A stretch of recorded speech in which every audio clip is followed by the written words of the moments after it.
Channel 4 has reviewed the dossier produced by Israel that accused UNRWA staff of helping with October 7th. And shocker, it's a bunch of bullshit. Channel 4 has concluded that Israel has no evidence that UNRWA helped Hamas or was involved in October 7th in any way. Remember, guys, Israel in the West is going after UNRWA, which is a UN organization. UNRWA has been a lifeline to the Palestinians. Not only do they offer aid, they offer career services and education services to the Palestinians. This structural support is why people in Gaza have a sky-high 97% literacy rate despite the horrid conditions they live under. This is why Israel wants UNRWA destroyed. Remember, Israel initially claimed they knew UNRWA helped with October 7th because of information they gained via torture. Then Israel realized these tortured obtained confessions would not fly on the international stage. Then Western governments took this fake dossier and then used it as justification to defund UNRWA. So in light of the ICJ ruling that Israel is committing a genocide against the Palestinian people, Western governments colluded in order to cut aid to the people the court ruled are victims of a genocide. This is truly nasty work, man. So as we have the Biden administration pretending to be concerned about the humanitarian crisis in Gaza, they're pushing for cutting aid to the lifeline of millions of Gazans based on a dossier that has no evidence. So the United States took this fake dossier at face value. Meanwhile, South Africa at the ICJ presented an ironclad argument that the ICJ accepted that Israel's committing a genocide. Despite the ICJ ruling and all the overwhelming evidence, the position of the United States is that all charges of genocide against Israel are baseless. So the International Court of Justice, bad. Fake dossiers created by Israeli intelligence, good. The Biden administration is truly fucking depraved. Make no mistake about it. Joe Biden is doing this because he wants to see as many dead Palestinians as possible.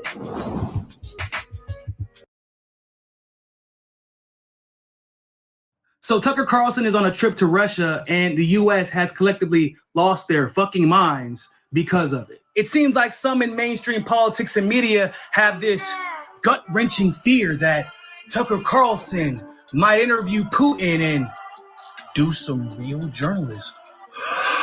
Now, the interview itself would be a big deal because of who Putin is and who Tucker is, but it's also a big deal for another reason. Tucker tried to do this before when he worked for Fox News, and the NSA, that's right, the U.S. government got involved, started literally going through this man's personal emails and basically forced Fox News to pull the plug on the interview. So now you have weirdos like Bill Kristol saying that Tucker Carlson shouldn't be able to re-enter the country, bruh, just because he's in Russia. And they don't even know why he's there because technically, as of right now, the Kremlin has denied any interview that may or may not take place. Now, all these people in the mainstream don't want Tucker Carlson to interview Vladimir Putin because he's a quote-unquote enemy of the United States. But this is a new phenomenon, I assure you, because before, we would champion journalists who are willing to engage with perceived adversaries of the United States. For example, here's Larry King while working for CNN interviewing Muammar Gaddafi.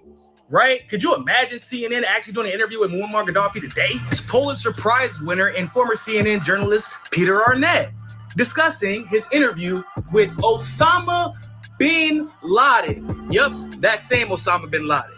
And yet, he didn't catch any flack for it. In fact, he was celebrated for it in just one of the most famous interviews on the planet. Now, we already know that journalism has in some ways always been under attack. But now more than ever, they don't want you to hear anything from the other side. And do you wonder why that may be? Well, in this particular case, you have the most famous journalist on Twitter going to interview one of the most powerful world leaders right after Ukraine has basically gotten their asses handed to them. And Putin effectively came out on top.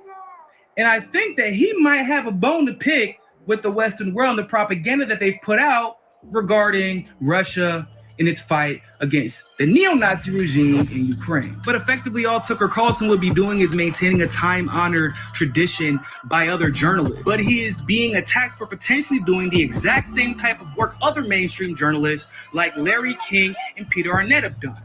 So is it really about the journalism, or is it about NATO in the United States getting exposed in more lies, because they know that now people's eyes and hearts are open and are willing to hear the other perspective, the one that's not being provided by the mainstream media here in the States.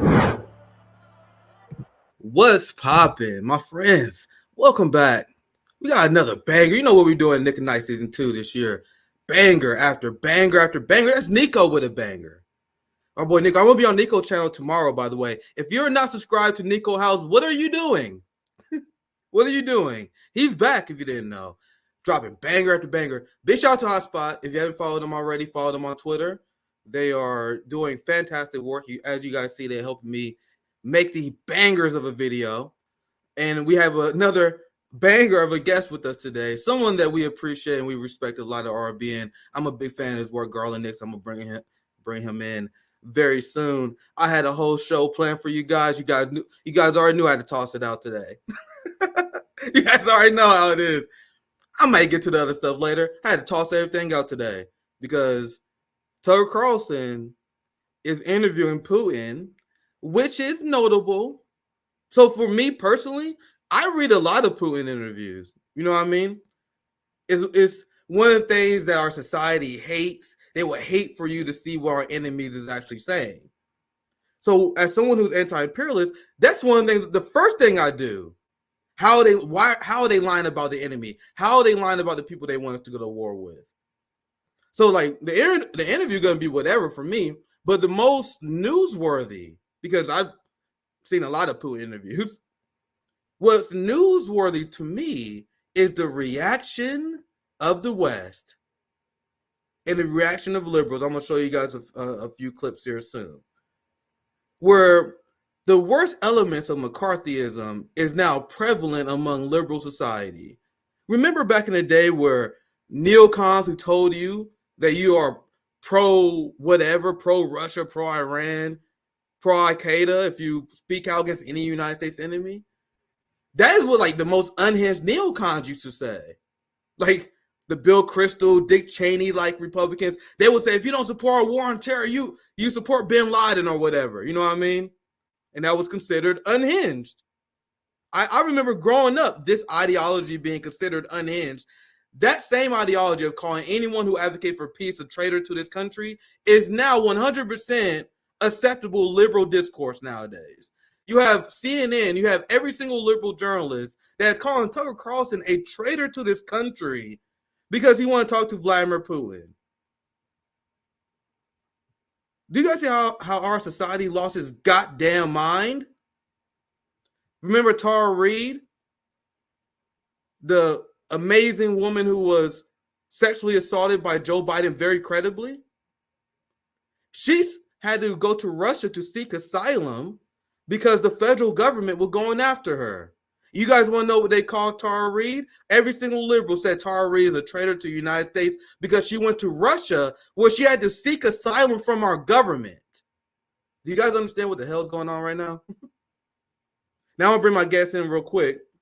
But the last thoughts I have here, and this is why it's important to watch this interview, even if you don't like Tucker Carlson. Hell, I'll rephrase what I said. Watch any interview of Putin, period. It don't have to be the Tucker Carlson one. I think you probably should. I'm going to watch it. It's going to be fucking interesting. But we need to change the culture in this country. And this is what I was talking about regarding my takes on soldiers and what the culture moving forward need to be. We need to make it so we humanize our enemies. I explained many times before. I'm not like a big Putin fan. Never was. Even though I'm accused of being a Putin puppet. You know what I mean? I just see him as someone who's resisting United States empire. And what the United States empire wants to do, they want us to turn every single enemy of the United States as a cartoon character. Putin is the worst. Next Hitler. Xi Jinping is the greatest threat to the United States. Hamas are unhinged evil terrorists. You notice how they never show you guys what Putin says? You guys notice how they never show you what Hamas says? When they tell you that Hamas is an anti-Jewish organization that want to kill Jews, and then literally in their fucking 2017 charter, they said this is not a religious battle against Jewish people. We acknowledge that Jewish people oppose apartheid all over the world. You had Hamas as an organization that said many times that it had nothing to do with religion at all. But many Americans don't know that because it's very important for empire to hide what our enemies are saying. It's very important for empire to demonize our enemies and turn them into like James Bond villains to trick people to go into war. And the embarrassing Bernie Sanders left fell for it. Bernie Sanders has Putin derangement syndrome. The entire Bernie Sanders left had Putin derangement syndrome. The entire social democrat left spread lies about China and Xi Jinping. Empire brain. You're still imperialist, but you don't know it. I can't wait to get Garland Nixon take on this. I'm going to introduce my guest here. Amazing journalist, writer, does great work on YouTube. I'm a fan of the show. So we had Garland Nixon a few times on. It's been too long since we had you back on RBN. It's always an honor to have you on. Welcome back to RBN, Garland Nixon. Thanks for inviting me. Absolutely. I want to get your general take. I'm going to show you guys this video from CNN where they have, and I'll just pick this clip because this clip went pretty viral, but there were so many segments where they just outright calling anyone who advocates for peace in Ukraine, anyone who's willing to talk to the Russian people as the enemy. So I'm going to play this video of CNN reaction to Tucker Carlson just engaging in journalism. And then I want to get your reaction to the story and to this clip. But let's watch this madness, fam. A massive shakeup in Kyiv coming as Putin is trying to court the MAGA GOP in the United States. In fact, one of the leaders of the MAGA GOP is in Moscow tonight. It's the man you see here with the MAGA leader, Donald Trump, Tucker Carlson, possibly there in Moscow to interview Putin, definitely there as a Putin supporting celebrity. Just listen to how Russian state media is breathlessly celebrating his visit. Independent journalist Tucker Carlson has flown to Russia from the U.S. via Turkey to Vnukovo Airport. He saw Spartacus Ballet at the Bolshoi Theater, had lunch in a nice restaurant, went for a ride around town, rode the subway. He charged his smartphone via USB port. Oh, how scary. He's living and doing stuff in Russia. Be afraid. Let's continue. And connected to a fast and free Wi-Fi internet. He charged his phone, although they're knowing the details about the fact that it was during USB port may give him reason to think twice about all of this. But look at them talking about him like a celebrity. Everything he does on camera, breathlessly repeated. Now, it is unclear if an interview between Putin and Carlson will take place, but if it... There was literally nothing different in that clip from Russian media from what we do anytime like a famous person does anything in our country. Garland, what's your initial reaction? Do you see the unhinged meltdown before we continue the video? Oh, well, absolutely. And I think the issue here is that I remember, I think it was Brian Stelter when WikiLeaks released some info and he said, you shouldn't read it. Let us read it. And then we'll tell you what's in it. And that's the attitude they have. Now he's going to say, I'm going to listen to this guy. I'm going to have an interpreter and you can hear what he says. That's not the way it works with the false media that we have now. Their job is to interpret the entire world for you through the lens of the U.S. War machine, through the lens of the U.S. Neoliberal capitalist machine. So they're supposed to interpret everything and they're afraid that we will get direct information that, heaven forbid, we will be able to listen to and interpret on our own. And that's a problem for them because they lie all the time. That's the big problem. They lie all the time. They're afraid you might hear something that's true. Mika Brzezinski from Morning Joe, our favorite show here. I love Morning Joe. It's the voice of the government. It's literally state media. If you want to know what the government thinks, you watch Morning Joe. And there was a story where Joe Biden is a big fan of Morning Joe because you see these prep talks that they do they give him Joe Biden every day. Joe Biden's so underrated. He's so underappreciated. But anyway, Mika Brzezinski let the game away one time when she said it's the media job to control how people think. She said it live on air, and then people paused like, did you just say that? And you're not supposed to say that part, Mika. But that's what Mika's saying, that is the mainstream opinion in corporate media. They believe their job is control how the populace think. They even demonize doing your own research. You know what I mean? They demonize looking at alternative sources. You know what I mean? I look at sources from all type of media, including corporate media. When I make my hotspot videos, I include a lot of New York Times and Washington Post headlines.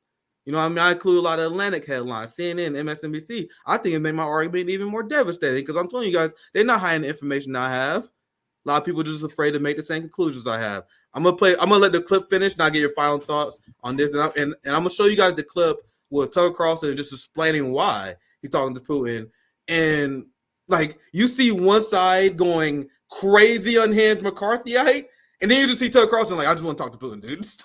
Like it's a clear contrast. But I continue the clip and I'll pass it back to you. It gives Putin a chance to sit down with a big supporter.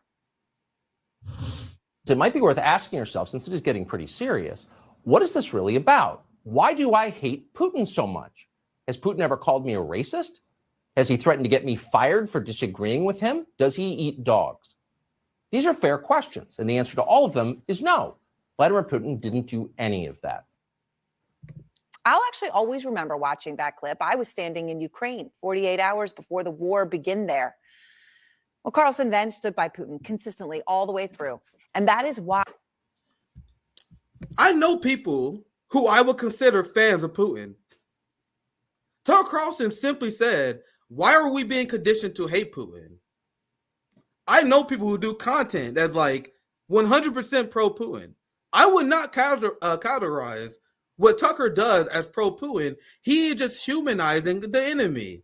He is against a conflict, and being against a conflict makes the media paint him as a traitor. This ideology was considered extreme neocon right when I was growing up during the George W. Bush Jr. administration. But you guys see how this is normalized among liberal discourse to call people who are against war traitors.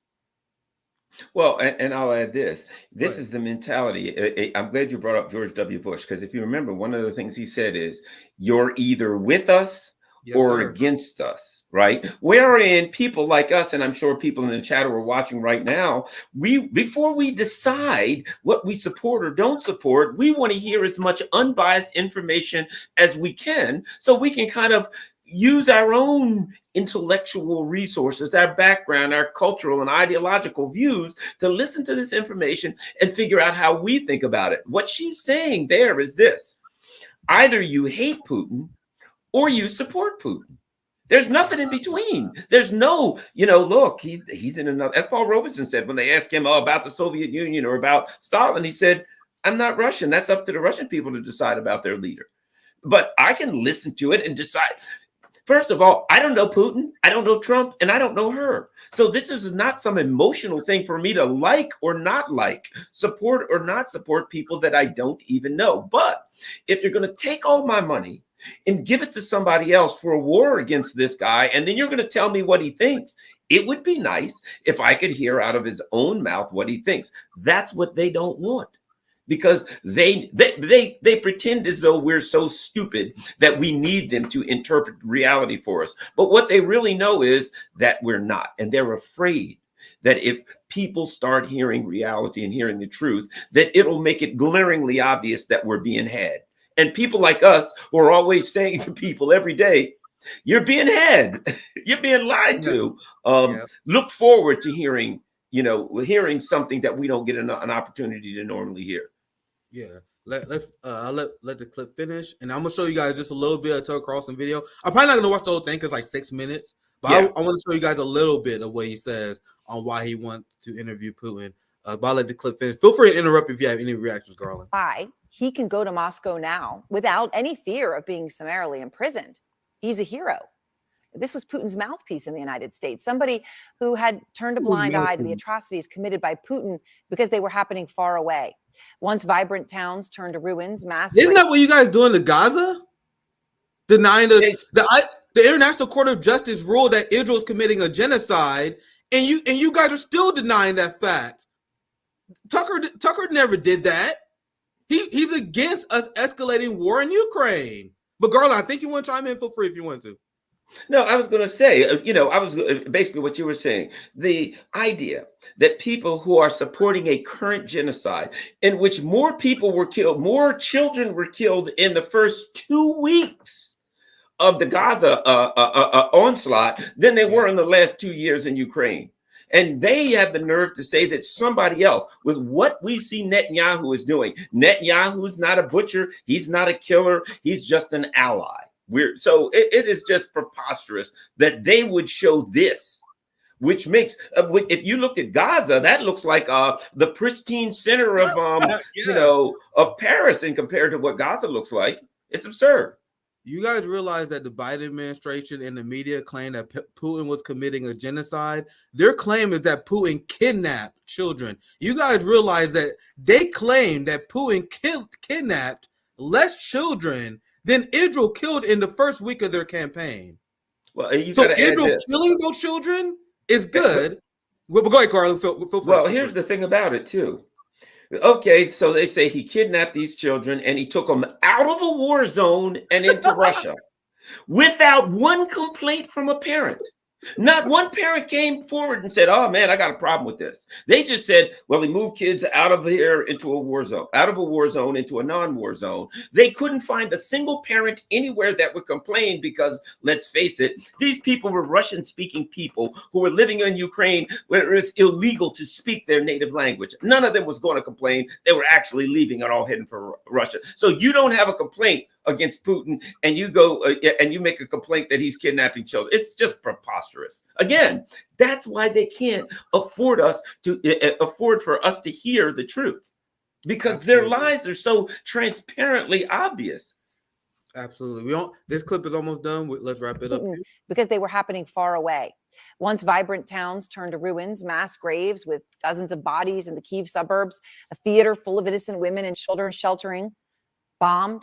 Despite the giant world children written on the roof, more than 200,000 Ukrainian soldiers killed or injured.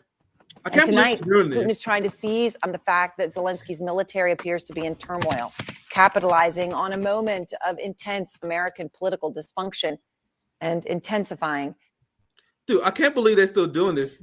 Because, doing this thing where they're pretending that Ukraine is somehow a uniquely evil war. I covered how there were a lot of European politicians, some Swedish politicians who were sweet summer children. They were so naive. They were disillusioned because they heard what the West said about Ukraine, and now they see United States policy in Gaza, and these sweet summer children, they're like, we heard the United States speak out against war crimes, and now we are super confused with how they're not only refusing to hold Israel accountable, but they are helping them. I covered this a few weeks ago, how politics was saying that. So the hypocrisy shown between the United States reaction, media reaction to Ukraine compared to Gaza, completely exposes the hypocrisy of the rules-based order. So I would think you would want to keep that like on the hush-hush moving forward. But before we move on, go ahead, Garland, if you want to chime in. And here's the other thing. Okay, so the Biden administration makes these claims against Russia. They killed had a bunch of people in Bucha, right? Like, for instance, Bucha, right? They say, oh, they killed all of these people. Then Russia says, can you give us a list of the names? Never came up with a list of the names. All these people were killed, but you don't have one name. How about China? China is creating a genocide against the Uyghurs. Okay, the Muslim nations send in a delegation of Muslim leaders, and they can't find one body. Now, this is a genocide, the first genocide where you can't produce one death, you can't produce one refugee, and might I add, there are more Uyghurs now than there were before. What kind of genocide is that? So they make these accusations. The government makes the accusations, and her job is simply to repeat them. My question is this: if Russia did these things, why didn't you go to the ICJ? Why didn't they do what South Africa did? You know why they didn't? Because it's just a pack of lies. Every other day, oh, Russia killed 1,000 people and whatever. What are their names? They never got their names. Go to the ICJ and the UN. They won't do it. How about this? The Nord Stream's blown up. Okay, great. The UN, Russia went to the UN and said, we request that the United Nations do an investigation into Nord Stream. We did not blow it up. The US and their allies blocked an investigation. They blocked an investigation into Nord Stream. So you're going to accuse Russia of doing things, and then Russia says we want an investigation. Oh no, we don't need an investigation. So we're supposed to trust these people. It's a joke. RBN, Garland Nixon, the gray zone vindicated once again. I've seen quote unquote anti-imperialists reporting, media people like The Intercept, The Nation, the Bernie Left, that repeat uncritically the Uyghur genocide. Uncritically for years. In fact, do you guys know how much shit I have gotten over the years for refusing to go with this bullshit? And not from the right. I'm talking about from the liberals and the Bernie Left, who uncritically repeat state propaganda. And now that we've seen what happened in Gaza, I hope every single person who pushed that bullshit feels as dumb as they should. The idea that China can pull a secret genocide in the age of social media. People will say this shit with a serious face, Garland. Yeah, well, these are the people who told us they were going to elect Joe Biden and drag him to the left. I ask them how that's going. So if you was interested, you can probably read some of the subtitles. I'll play just a little bit of it. You guys can check it out for yourself. Maybe a minute of this video, because I want you guys to hear what Tucker says, and then we can quickly move on, because we got still a bit to talk about. So yeah, let's play a little bit and we can move on. Interview the president of Russia, Vladimir Putin. We'll be doing that soon. There are risks to conducting an interview like this, obviously, so we thought about it carefully over many months. Here's why we're doing it. First, because it's our job. We're in journalism. Our duty is to inform people. 2 years into a war that's reshaping the entire world, most Americans are not informed. They have no real idea what's happening in this region, here in Russia or 600 miles away in Ukraine. But they should know. They're paying for much of it in ways they might not fully yet perceive. The war in Ukraine is a human disaster. It's left hundreds of thousands of people dead, an entire generation of young Ukrainians, and it's depopulated the largest country in Europe. But the long-term effects are even more profound. This war has utterly reshaped the global military and trade alliances, and the sanctions that followed have as well. And in total, they have upended the world economy. The post-World War II economic order, the system that guaranteed prosperity in the West for more than 80 years, is coming apart very fast, and along with it, the dominance of the US dollar. These are not small changes. They are history-altering developments. They will define the lives of our grandchildren. Most of the world understands this perfectly well. They can see it. Ask anyone in Asia or the Middle East what the future looks like. And yet the populations of the English-speaking countries seem mostly unaware. So Tucker wants to inform people and do journalism, the journalism that CNN, MSNBC, New York Times, Washington Post would never do, because they want to keep you in the dark. And they demonize them for this. Anyone who follows my channel knows my disagreement with Tucker. There's literally no reason for me to repeat it, because you guys heard it. Right. No need for me to waste time. But whenever you have liberals that attack Tucker and class enemies, as I define them, in inefficient ways like this, they only make them look better. They only make Tucker look better. Anyway, let me move on. Anything you want to add to Garland? I got you know what? But those same people couldn't even come on your channel right now and make a coherent argument against you. You know what I mean? They could just all they do is repeat talking points about, name calling, childish stuff about somebody being a Putin puppet or something like that. They don't even have a decent coherent argument, because they're all repeating the talking points that's given to them by their masters. Yes, sir. They want us to hate Putin, Garland. You have Vladimir Putin that's speaking out and calling out the genocide in Gaza. We had the Biden administration that said the ICJ ruling is baseless. Which one is the bad guy in this situation? I know the world isn't black and white, but I think we should call things how it is sometimes. I see one person saying the Gaza Strip is now the largest children's cemetery in the world, and I see one administration cutting aid to UNRWA, the lifeline to Palestinians. Which one is his true enemy? CNN will have you to believe that the person who's butchering children in Gaza is worse than this guy. Yeah, well, you know what? I still recall a caller I had on a radio show, And I asked him, I said, well, let me ask you this. If the United States, if Russia and China overthrew the government of Mexico and started building bases and arming and training the Mexican government and meeting with them saying, soon we're going to go on the offense against the United States. Because that's what happened. There's recordings of Lindsey Graham talking to the Azov battalion saying, next year we're going on the offense against Russia. And so I asked the guy, I said, would you expect that the United States would go to war in Mexico if Russia and China's building bases, literally saying they're going to go to war with us? He said, yes, I would. Well, he beat around the bush, but finally said yes. And I hit him with the question. I said, why?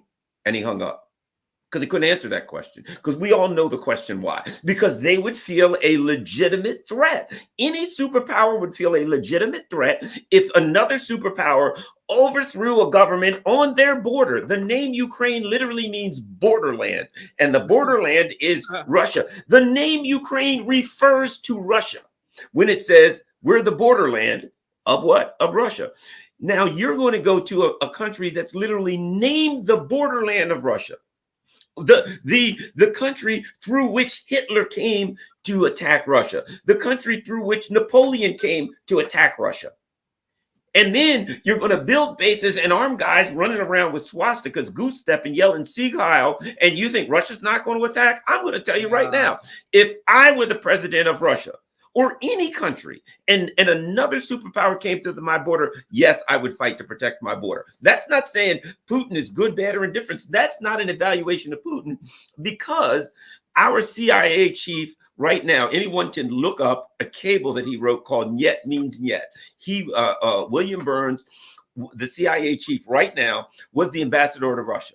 And he wrote a cable back to the US State Department that said, everyone in Russia that I talked to, people who like Putin, hate him, everyone said, Ukraine is a red line. If we come into Ukraine, they're going to go to war. So our people knew good and well that going into Ukraine would cause a war. And that's precisely why they did it. See, that's the evil reality here that our government has to hide, is because they deliberately went into war. They deliberately set Ukraine up for war because they wanted Ukraine to go to war with Russia. And Ukraine is just nothing but a sacrificial lamb to be torn to shreds so they can hopefully weaken Russia. But just like everything else these idiots do, it backfired on them.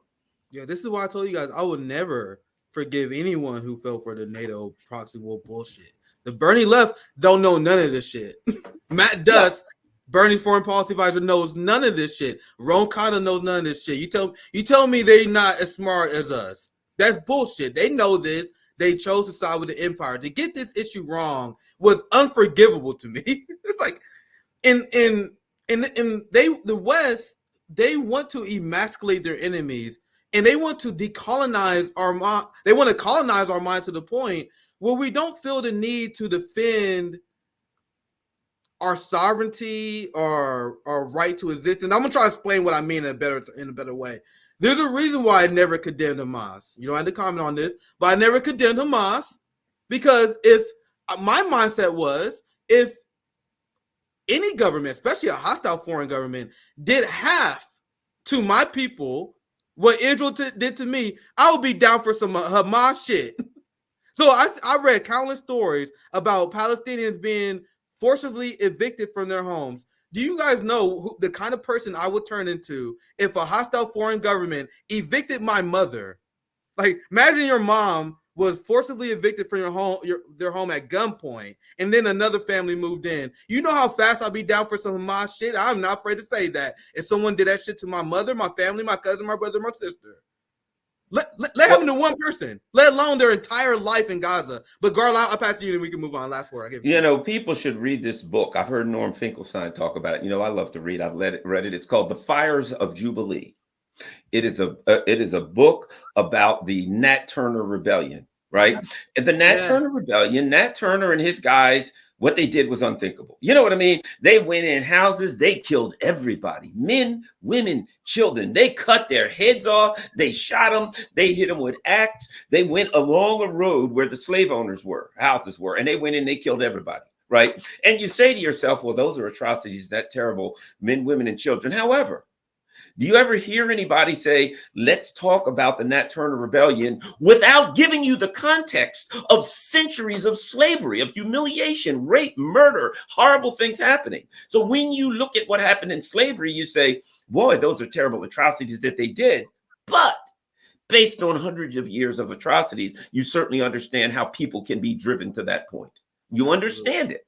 So when you look at what happened on October 7th, you say, well, my God, if you understand the context that these people were living in, were surviving in, right now, imagine you can never leave the town you live in. You can't leave it. You can't get a passport. You can't drive out. You can't do nothing. You literally, Israel controlled the food in Palestine and the coming into Palestine, and they did calculations so that the people there would get just enough that they didn't starve to death. They treated these people in the most horrific way, men, women, and children. Then every couple of years, they bombed the crap out of them. If that happened to, how many of us would remain sane? How many of us, after they killed your mother and father and brother, you got to understand why somebody would strap a bomb to themselves. If you come home, your whole extended family, everybody alive in your family, you come home, the house is flat and they're all dead. At that point, I'd be like, well, I'm dead myself anyway. It doesn't matter now. Just point me to the enemy and give me a weapon to attack them with. That's reality. Yes, sir. Yes, Who wouldn't do that? What human being wouldn't do that if put in that circumstance? That's perfectly well said, Garland. To back up what you said, we covered this many times. The depravity of Israel cannot be overstated. You have Israeli settlers that are attacking aid trucks going into Gaza. Like, if someone wrote like an evil country in like media, I'd be like, come on, bro, you overdoing it, bro. But this is reality. This is, luckily, thank God. I don't have a segment plan, but the Israel bill apparently was killed today. I was tweeting about it. It has a $17 billion bill that was sent to fund the Israeli genocide. That standalone bill was killed, thank God. You got to know that's a round amount of money you need to end homelessness. Mm-hmm. We were just about to give it to one of the most evil countries we've seen in the modern era. I think haven't we given like 150 billion or something so far to Ukraine? And they won 118 more billion. We've given like 150 billion. Imagine if you were to go to the poor communities throughout this country and spread that billion here. We just think 100 billion. So we're now getting up around 200 billion, right? Imagine that's 4 billion for every state. And some little teeny states like Rhode Island, how much is going on there, right? But just think what could be done for the people of America if these neocons weren't out here marauding around trying to hold on to world hegemony, which they lost, which they don't even have, and filling their friends' money, pockets with money. This is our money, either our tax money, or they're borrowing it for us and our kids in the future to have to pay. And it's being used for evil purposes. Yeah, well said, Garland. I wanted to ask you about, I love how Due Distance put it. This is a World War III bill. This is the bill that liberals are big sad that Mike Johnson arguably killed. They was willing to go so far right on the board. The same level they used to call Trump a fascist. You gotta know the policy that separated Trump from the average Republican, according to Democrats, was the border policies. That is what did it. That is what tipped Trump over the edge. And so they are willing to concede to those policies, not to give you health care. They're not making a devil's bargain on the border in order to provide housing to people. No. It's to fund a World War III bill. That is what this is. Almost $5 billion going to the Indo-Pacific. Why the fuck we sending $5 billion over there? Fiscal conservative. Someone explain that to me. $10 billion. Look, and this is why I laughed about my hotspot video. $14 billion to Israel to commit a genocide. $10 billion to get Gaza a sandwich after they get done being bombed. Here's $10 billion. Pat yourself up after we bomb you. Exactly. You got to that kind of productive. Go ahead, Garland. Yep. And right now, and I mean, there's just a pack of criminals. There's something I reported on, and I'll report on it again. There's a guy named Amos Hochstein. Amos Hochstein is the U.S. mediator right now for Israel. So Joe Biden brought him into the State Department. He's Biden's boy. They sent him over there. His job is to mediate this thing between Israel. Well, needless to say, he ain't doing too great a job. But here's the interesting thing about Amos Hochstein. Amos Hochstein worked for the Obama administration. He was like the Assistant Secretary for Energy. The United States overthrew the government of Ukraine in 2014. Amos Hochstein quit his job and went to Ukraine and did the exact same thing that Hunter Biden did. Anybody can look it up. The state gas company for Ukraine is called Naftogaz. This man was working for the Obama State Department. He quits the State Department and goes and gets on the board of directors in Ukraine for Naftogaz, making a fortune. So he goes there, he makes a fortune, just like Hunter Biden. That's why they got to protect Hunter Biden, because they were all doing the same thing. Yeah. It was the same scam. So this guy sits there, cleans up, and then 1 month before Joe Biden gets elected, he quits Naftogaz, comes back and joins the Biden administration. Oh, by the way, do you know what Joe Biden, anybody can look this up. Look up Amos Hochstein, Nord Stream. He brought Amos Hochstein in, and his job, there's literally an article in there that says Amos Hochstein's job was to kill the Nord Stream 2 pipeline. He was the brains behind blowing up the damn pipeline. And now where is he? He's over in Israel, supposedly mediating this. Now think about this. I'll leave it with this.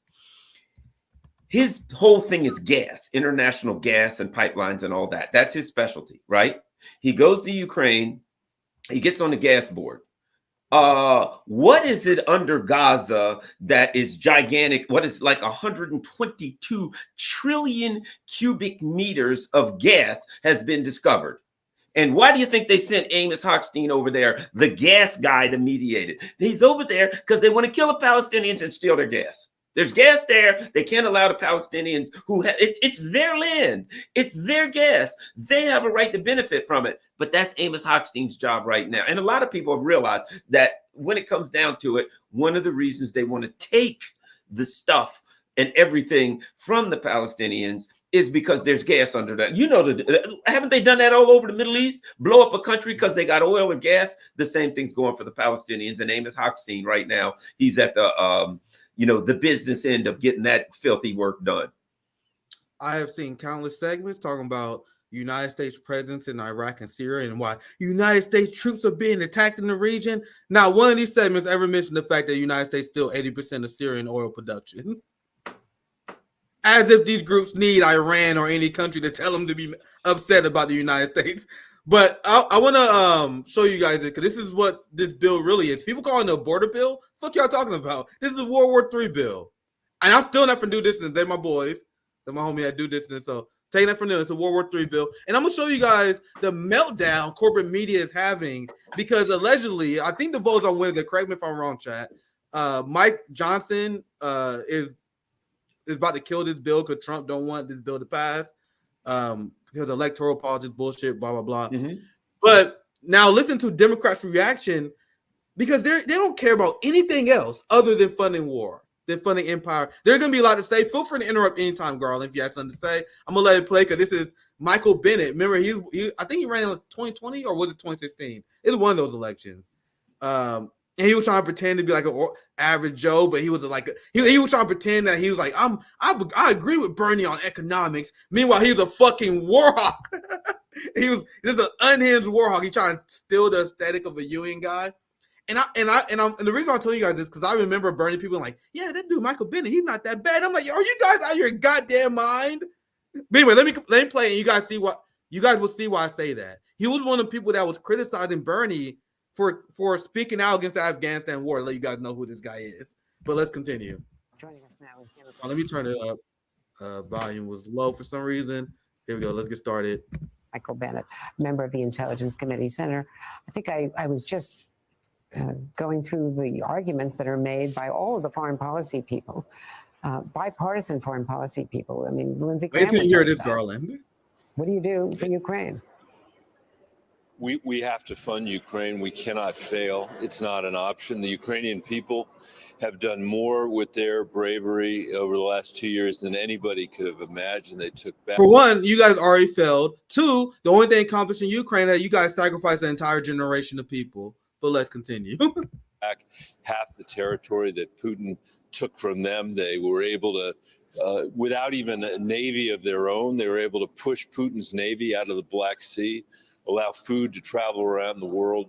And their fight has not been a fight just for Ukraine. It's literally been a fight for democracy. It's been a fight for NATO. It's been a fight for U.S.'s national security. They have been engaged in, I would say, the most successful proxy war in history.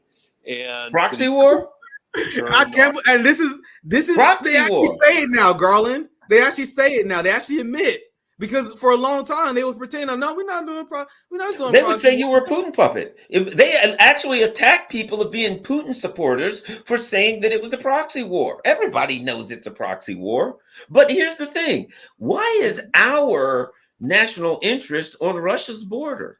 Our national interest is Taiwan on China's border. But China and Russia's national interest isn't in Canada. It's not in Mexico. Our national interest is in the Black Sea, the Sea of the China, South China Sea.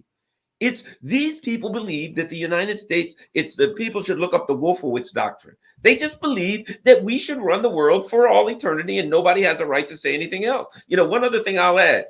Tucker Carlson mentioned the prosperity of the West, right? Of the West prosperity, because in 45, we've had a system where the West was prosperous. He didn't mention that it was at the expense of the global South, that the West was prosperous in the same way that if you go to your ATM machine and withdraw $100 and I stick a gun in your back and steal that $100, I can say I'm prosperous and you're not. Yeah. But I stole your money.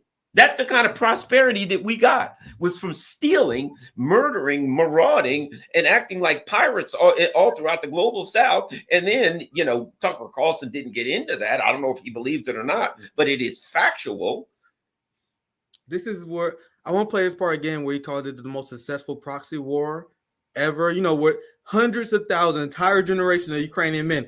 Job well done. They're all dead. Job well done. They don't give a fuck about Ukrainians. It's crazy. And Michael Bennett is hilarious because he's like a neocon frat bro, a warmongering surfer. That's what he sounds like when he speaks. Come on, bro. Let's arm Nazis in Ukraine, bro. That's Michael Bennett. Because we don't need any money for here, man. It's not like we need money at home. These people have completely lost touch with the United States. They are now protecting the empire. They are, you know, people, if anybody wondered what it would be like if the neocons came to full power, now they know. They're just fascists. They don't care about the United States. They don't care about our people. They don't care about our infrastructure, none of that. They're just now feeding money into the weapons manufacturers and repeating the lies. They know Ukraine has already lost the war. If they don't know, it's because they don't care. They're pushing the narrative. This is what they're told. If the narrative tomorrow changes to the war's over, Ukraine won, they'll say the war's over, Ukraine won. It doesn't matter to them if it's true or false. What's that? Let's continue to get even more unhinged. I just want to play this part again because forever they will label you a Putin puppet, as you said, if you said exactly what he says right here about us engaging in proxy war against Russia. Their fight has not been a fight just for Ukraine. It's literally been a fight for democracy. It's been a fight for NATO. It's been a fight for U.S.'s national security. They have been engaged in, I would say, the most successful proxy war in history. And for the United States to turn our back on them now would be catastrophic for our national security and catastrophic for people all over this planet that hope to live in free societies. It's catastrophic. Go ahead, Garland. I know there's a lot down there. Go ahead. Here's the first thing I think. It's catastrophic to stop a war. Right? If we stop a war, it'll be catastrophic. The only responsible thing to do is continue a war with a nuclear superpower. Stopping a war with a nuclear superpower is catastrophic. Imagine that kind of logic. We are fighting for democracy, Garland. You know the country that made it illegal for workers to collectively bargain? That democracy. You know the democracy that banned opposition parties? Except the fascist one? That democracy. The democracy that banned opposition media. That democracy. That's the democracy that Michael Bennett claims we are fighting for in Ukraine. Liberals have been brainwashed by corporate media to the point where they really believe this. It's unbelievable. I'll let it continue because they are just getting started. I want to add one other thing about the democracy. Go ahead. And we're supposed to believe that Ukraine wants to take back all of Donbass and eastern Ukraine, where all the Russian-speaking people are, and they want to take back Crimea. So that's somewhere around 10 million people, right? We're supposed to believe that Ukraine wants to bring these people back into Ukraine, but they speak Russian. We're supposed to believe that Ukraine's going to bring back in 10 million people where it's illegal, literally illegal to speak their own language. Oh, and it's a democracy, right? So if you bring 10 million people back into Ukraine, right now they're estimating about 25 million people, right? You bring 10 million people back in that are all pro-Russian. They're going to vote as a bloc, and they're going to vote in a pro-Russian government, aren't they? So we're supposed to believe that Ukraine's going to bring these 10 million people back and let them vote, and they're going to vote in a pro-Russian government. It makes no sense. No sense at all. They don't expect you to think, though. They don't expect you to think. And this is the point I make at Nigga CJ earlier this week. You notice how Michael Bennett mentioned that we can't turn our back on Ukraine. We can't break our promises. Sir, they are not an ally. They are not NATO. We have no obligation to them. And notice how they want politicians to keep their promises to war, but politicians turn their back on the American people. Not a big deal. So I am to the left of a public option. I think we need to nationalize healthcare. But Joe Biden ran on a public option. Where's Michael Bennett saying we can't turn our back on the American people this way? You can't betray the promises you made to the American people. Didn't you say you was going to increase the minimum wage, Joe Biden? Why are you turning your back on the American people? You notice they never say that. It's only you turning your back against war, Joe Biden. Student loans. How about that? Did they say, did Michael Bennett, is he saying we can't turn our back on students? We promised them that we would forgive student loans, and I could care less. In fact, you could take this money and forgive student loans. You're not going to do it. Can we turn our back? But remember this, if you vote for Joe Biden in Georgia, 2,000 coming. You could argue that that's kind of like buying votes. But anyway, notwithstanding that argument, you said that. And then as soon as people voted for him, they're like, yeah, well, we said 2,000. What we meant was you already got like 1,400, so we'll give you 600 and it'll all equal. Did they say we turned our back on them? That's not what we told them. No, because they don't care about us. In fact, I put it like this. If that's their idea of not turning their back on Ukraine by throwing them into a meat grinder, I'm happy for them to turn their back on me. Please turn your back on me, because I don't want to be thrown into a meat grinder. So Congress has a 17% approval rating. People hate United States politicians because they don't follow through on their promises. I promise you those numbers will flip if they had the opposite mindset where they decide they're going to break promises on war. Break all the promises on the war you want, fam. Break promises on war, keep your promises to us, and we all gravy. But that's not what happens. But let's let it continue. We got maybe another 10, 15 minutes, and then we wrap. I don't want to take too much of your time tonight, Garland. So we wrap up here in maybe another 10, 15 minutes. But let's let it continue here. And for the United States to turn our back on them now would be catastrophic for our national security and catastrophic for people all over this planet that hope to live in free societies. It just strikes me that the switch from Mitch McConnell, from inside the Republican Senate, hard to fathom what could have happened in the last 24 hours. Bro, she talks like I talk, and I took a lot of fucking shots to the head in my life. Like, how is she on court with me? I know that had nothing to do with politics, but every time I see her, I'm astounded. I grew up with speech impediment. I took thousands of punches to the head. I talk like this for a reason. Why the hell you talk like this? Anyway, sorry, I'll let it continue. That's not that was just me joking on. Hey, let's continue. Other than Donald Trump exerting his pressure and a new speaker of the House who yielded to that. It's unthinkable to leading the them. way for the Senate. Go ahead, Garland, if you want to chime in. It's unthinkable to them.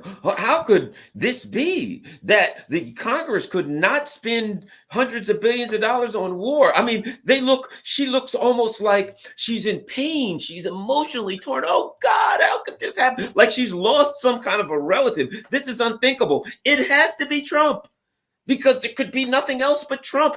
Everything that happens, of course, is always Trump. But look at the pain. Do you see her doing this over the homeless people? The people that are dying of easily curable diseases because they don't have health care? She could give a crap about them. But God forbid that people have to suffer around the world by not having this war with a nuclear superpower. Well said, Garland. Let's continue. I'm just cracking up, man. Like she's a professional news person. She sounds like me when I'm stoned on the stream sometimes. Yeah, exactly. Pressure. And a new Speaker of the House who yielded to that, leading the way for the Senate to defer to the House is so unusual on a foreign policy issue of this magnitude. Well, it's staggering. I mean, I do believe that Mitch McConnell wants to fund Ukraine, but we'll see whether that's true or not. That's the number one thing they care about. Who looks at this and says, "Oh, this was just the Senate Republicans capitulating to the House," is missing the real point, which is what you're talking about, Andrea, which is this is Donald Trump exerting his thumb, putting it on top of people that had negotiated a bipartisan deal that, as you pointed out, so, Garland, their strategy this election is to paint Ukraine funding being blocked on Donald Trump. They must be working for his campaign. You know what I'm saying? Hey, Donald Trump won't fund a war. People are going to be like, oh, you know what? I wasn't going to vote for Trump, but now that he won't fund a war, hey, you'll be seeing people running all through the black community with red hats on. If they find out, they're literally, the only good thing about this is it's on MSNBC, so nobody's going to see it anyway. Who the hell watches that anymore? Look at their numbers. You got more people watching right now on RBN than is going to see that video in the life that it stays up on YouTube. Yeah, absolutely. You know who's watching it? People like us. The only reason it gets any views is because people like us will play these videos to like humiliate these people and talk about how horrible they are. Nobody's like watching it saying, boy, I need to get some accurate information. Let me turn on MSNBC. That ain't happening.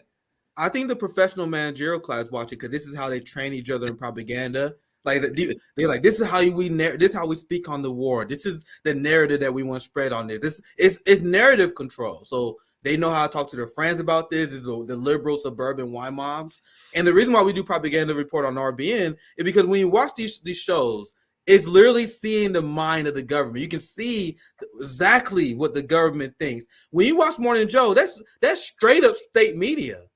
So when you see exactly what they say on CNN, on MSNBC, might as well be a press conference. You know exactly where the enemy is coming from, and you see how important funding war for them is. Like, to me, it's crazy that people won't see this segment and not become immediately radicalized, because the first thing I think about is the urgency they show for Ukraine is the urgency I show for the working class. Like, it's the same sense of betrayal that Michael Bennett felt for another country across the fucking Atlantic Ocean. It's a sense of betrayal I feel every time a politician betrays the working class. But whenever the politician betrays the working class, I'll just get over it. Oh, this campaign promises wasn't kept. But anyway, let's continue. We wrap up here soon, but I just want to play just a little bit more of this, and we can. Sure. Deal. I would say a deal that is needed because the border of the United States is overrun. We're seeing the effects of that in Denver. We're seeing the effects of that in Colorado. But the Republican Party, who are consumed in the House with impeaching Mayorkas without any evidence of any kind of an impeachable offense, in my view, have now impeached themselves again on the issue of immigration. I can't believe anyone how did the guy become a politician? A lot of people say Nikki Sharon, like, no, I'm not the guy, guys. I'm not a politician. You know what I mean? There's a skill set. This guy is a surfer bro, man.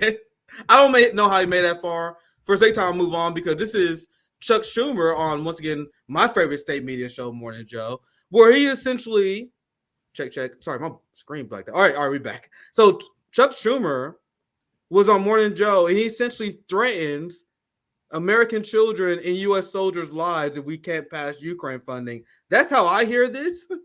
Where he's like, we can't pass Ukraine funding, that we got to sacrifice United States soldiers. I'm gonna let it play, and I'll get your reaction. We're at a turning point in America. This bill is crucial, and history will look back on it and say, did America fail itself? Why is it crucial? Well, if we don't aid Ukraine, Putin will walk all over Ukraine. We will lose the war, and we could be fighting in Eastern Europe and a NATO ally in a few years.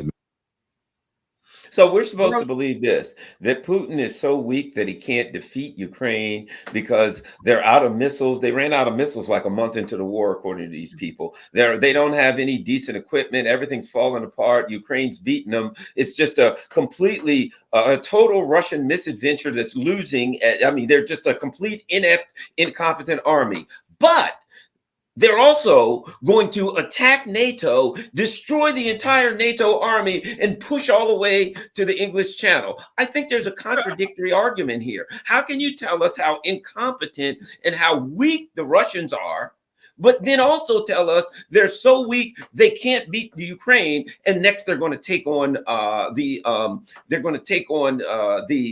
entire NATO army, which ain't much right now. The bottom line is this: they don't care. They're like psychopaths. You know, psychopaths don't even worry about the future or about the what's going to happen as a result of their actions. Ukraine's already lost the war. They're just like Weekend at Bernie's, kind of a great metaphor for Joe Biden, but they've already lost the war, and they're just trying to say, like, look, we got to eat one last time, man. Can we get one more batch of money before this thing falls apart? We know it's going to fall, but we think we can get one more $100 billion bill through to fill our pockets before it collapses on us. That's the reality of it. Before the ATM runs out of power, they want to get the last $100 billion out of it, out of this latest international military scam. Now, there's a reason why they try and kill this motherfucker right here, Julian Assange, because the people who think the United States cares about really winning these wars, pretty unserious. They don't care. They calling for more money and weapons to go to Ukraine for the military-industrial complex. This war is over. Everyone knows this war is over. They don't care. They don't care if hundreds of thousands of Ukraine. I don't know. You probably know the numbers more than me, but I saw a number that said 500,000 that Ukraine. Somewhere between 500,000 and 1 million. You know, we don't exactly know, but 500,000 is a good number, probably higher. But think about this. Generally, at least 3 to 1 with injuries. So you're looking at probably around 2 million or more when it comes to wounded and dead in a country that has 25 million people now. All the ones that could got the hell out. Yep. So Julian Assange is going to explain why we're at war in Ukraine, essentially. Because the goal is not to completely subjugate Afghanistan. The goal is to use Afghanistan to wash money out of the tax bases of the United States, out of the tax bases of European countries, through Afghanistan and back into the hands of a transnational security elite. That is the goal, i.e. the goal is to have an endless war, not a successful war. The goal is to have an endless war, not a successful war. Now you guys see why Chuck Schumer wants funding so much? Why Michael Bennett wants funding so much? It's not about winning. It's about keeping the gravy train running. And it blows people's mind when they realize it's really that barbaric.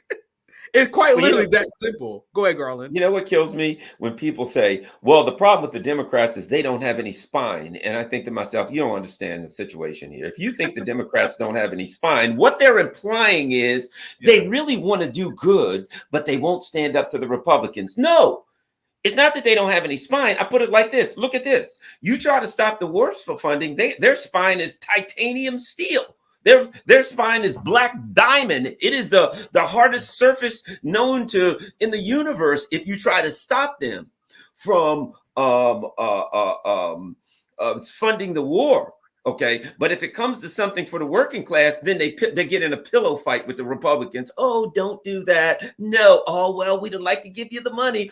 And when they don't even have Republicans, they'll take Manchin and Sinema, and they're the designated Republicans. They're like, hey, we don't have any Republicans that can stop us from giving money to the working class. They're like, all right, you are designated, Manchin and Sinema. We want y'all to block everything, and then we'll just say that y'all are the designated Republicans until we actually lose to the Republicans in the midterm. I mean, they don't even need Republicans. They'll mix some up when they don't have them, just to make sure that they don't give any money to the working class. I'm gonna show you guys the funniest shit I wasn't planning on showing you guys, but I want to make Garland's point even more. Where is this fight in Nancy Pelosi when it comes against fighting Republicans? Because Nancy Pelosi called Pink a bunch of Chinese, secret Chinese. They also Putin puppets. I guess they both citizenship in Russia and China, apparently. But look at this video. This came out earlier today. I didn't have time to make a segment together. I'm just throwing this together at the end of the stream because I think this shit's funny. Medea Benjamin said, wow, Nancy Pelosi was going to hit me because Pink called out Nancy Pelosi for being an Israel apologist. And look how hardened, and this is to your point, Garland, look how hardened of a warrior Nancy Pelosi is when it comes to holding ground on the Israel-Gaza issue. They got these activists screaming at her. They've been protesting her for weeks. She's not fucking budging. She's holding ground. Not only is she holding ground, she was fucking about to punch Medea Benjamin in the goddamn mouth. I am not exaggerating. That is what she's saying on Twitter. Let's look at this. Voting yes or no? Are you going to vote no on the money? Are you going to vote no on the money? We saw that you no? $1 million. Are you going to vote no on the money? Congratulations on making money on Russia. We're not Russian sponsored. We're not from China. We don't have headquarters. You guys see what they said? We're not Russian sponsored. We're not from China. And Medea says that multiple times, referencing when Nancy Pelosi called Pink activists out, apparently for being dual Russian and Chinese citizens who got allegiance to the Chinese Communist Party or whatever. Yeah, no, then that wasn't on Fox News, fam. Nancy Pelosi. Not Fox News. Nancy Pelosi. Just let you know. Well, how about this? How about this? So what you're saying is Russia and China is against genocide? I don't think that's an insult. You know what I mean? Hey, you're trying to stop genocide. Putin doesn't want genocide. And I'd be like, well, is that supposed to be an insult to Putin to say he's in opposition to genocide? I'm not funded by him, but apparently you're in favor of genocide. And in your opinion, he's not in favor of genocide. And you think that's an insult. That tells me all I need to know about imperialism. You know what? I wish that when they came up to Nancy Pelosi and said, we'd like to stop the genocide, she said, you must be working for Garland Nixon, that genocide-hating bastard. I know you're working for him. I'd be like, yeah, okay, I got him. I pushed him. All right. The hat. I gave him a free I support Yemen hat to do it. Let it continue because they haven't even got to the funny part yet. Our headquarters is right here in the United States, and we don't want you giving any more money to Israel. Our bridges are crumbling.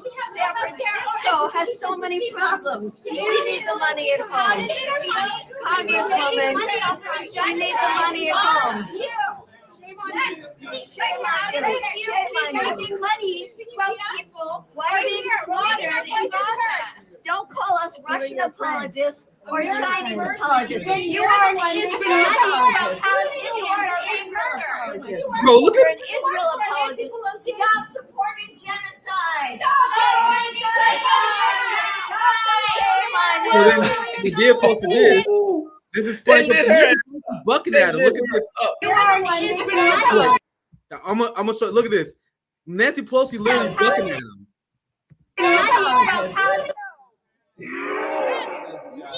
Have you ever seen Nancy Pelosi fight this hard for the working class? Against the working class? Yeah, she fights hard.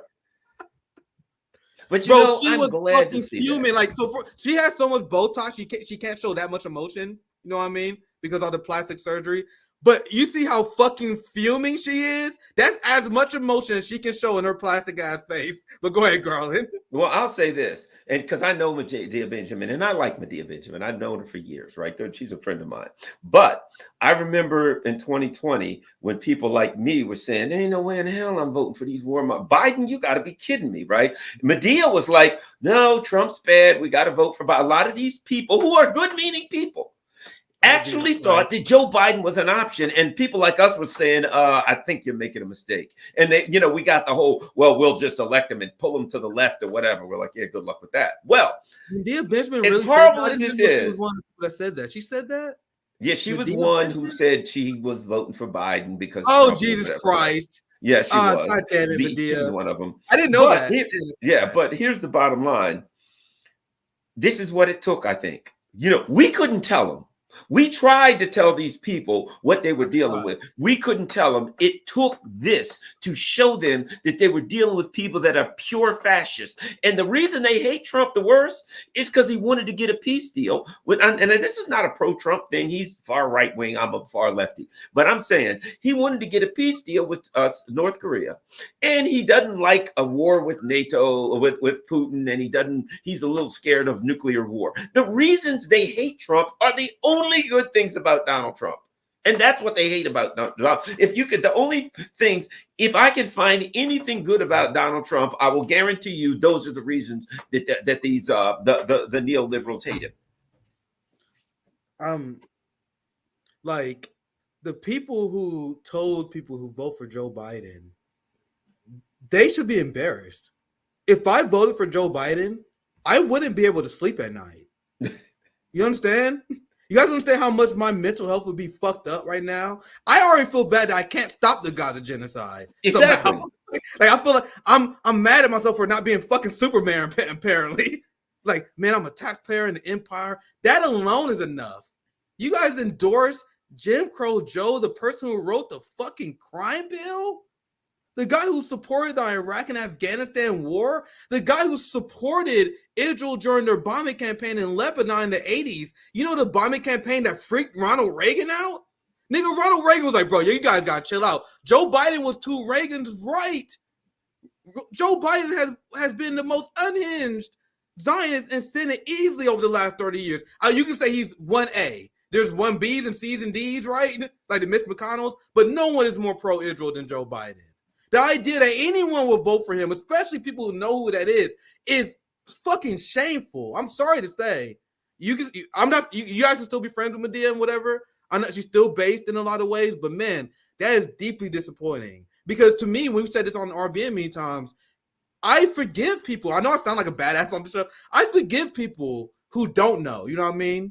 So the person who vote Biden that don't know, it's the people who do know about what they do and then they advocate for Biden.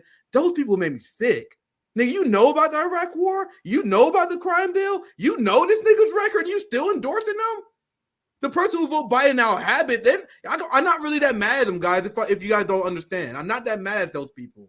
It's the propagandists. And I would never understood this. I had a brutal divorce with the Bernie left over this issue. I refused to give ground. And I said it many times at that time. I said it before Gaza, Garland. I said, if you vote for Biden, knowing what he did, you're disgusting. I'm sorry that hurt your feelings, but he's the most anti-black, violent politician in the modern era. And then you guys are surprised this motherfucker gets the most powerful position known to man, the presidency. You guys gave Joe Biden that. And then you guys surprised he's supporting the genocide. He's funding Nazis. Get the fuck out of here. You guys can still like Medea. I'm not telling you guys to cancel her, but that's very disappointing to me. Like, you guys doing these actions just to fucking get support for the Democratic Party? Nigga, is that what this for? Are you protesting Democrats just to get people to support your organization so they can support Democrats? Like, that's right. Unbelievable. Sorry, go ahead. I can last. Go ahead, Garland. And the thing about it is, it was all about this. Oh, Trump's so bad. Trump's so bad. I said in 2020, I'll put it like this. I said in 2016, I said, now I'm a lefty, you know, I usually write in like the ghost of Hugo Chavez or something like that, right? Okay. But I said then, if somebody put a gun in my head and said, you got to choose Hillary or Trump, I'd have voted for Trump. If somebody put a gun in my head and said, you got to vote for Joe Biden or Trump, I'd have voted for Trump. I would have chosen Trump over those people. But now, I'm not, certainly, I ain't voting for nobody in this system, but I'm just saying from the perspective of what you just said, I know their history. I know who these people are. I know what they're going to do. I'm not voting for that. Now, I'm certainly not voting for Trump, but my point was, to me, even when people were saying to me, well, you know, Trump this, Trump that, and I'm like, I don't know Trump that much. I know he's terrible, but I know these people are really, really dangerous. And they scare me. And there's no circumstance under which I'm voting for those people. I don't understand the whole issue of people being that anything could be scarier to you. Trump or anybody else could be scarier to you than Joe Biden or Hillary Clinton. It's to me, it's absurd. Yeah, Garland, thanks for joining me today. It was a fun conversation. I told you guys, we had another banger. Nick at Night season 2, banger after banger after banger, and we just had Joshua Welch on last show exposing the corruption in unions. We had our brothers from Due Distance on. We had Nico House, who I will be on this show on Wednesday. We had Misty on. Every show Nick and Night, we bring on banger of a guest for you guys. CJ will be hosting Lee Camp tomorrow. Banger after banger after banger, my friends. Make sure you like, subscribe. Make sure you guys check out Garland Nixon if you haven't. I'm a big fan of his channel. Great conversations as always. I would love to have you back on Nick at Night, where we have these around 1 hour foreign policy, just general politics conversation. Very enjoyable conversation tonight. What can I find you, Garland? I'm on Facebook. I'm on Telegram, and I'm on YouTube. And I do a lot of stuff on my YouTube show. But I'm going to recommend. Friday, I had Jody Brar on. Jody Brar is she's actually the chairman of the Communist Party of Great Britain, right? But she studied Lenin for like 30 years in depth. Yeah, I gotta watch that. You watch that show. She is incredible, absolutely brilliant. I just sat there and just learned stuff from her for like an hour and a half. So Jody Brar, I think it's called Imperialism, Decadent and Doomed. It's the latest volume. I got a bunch of volumes, but the last one is really incredible. That's one I would recommend to anybody who's of a revolutionary nature, who want to understand about revolution. We talk about Lenin's book, The Revolution in the States, that kind of stuff. It's great. Fantastic content, man. I'm glad that you're doing stuff like that. And I'm glad that people are they like not doing this incrementalism bullshit no more. You know what I mean? So like we need to be working for big change, especially in the light of what we're dealing with. So I'm glad that you have her on and educate people on that. So anyway, make sure you guys check out Garland Nixon. We'll be back tomorrow with Lee Camp.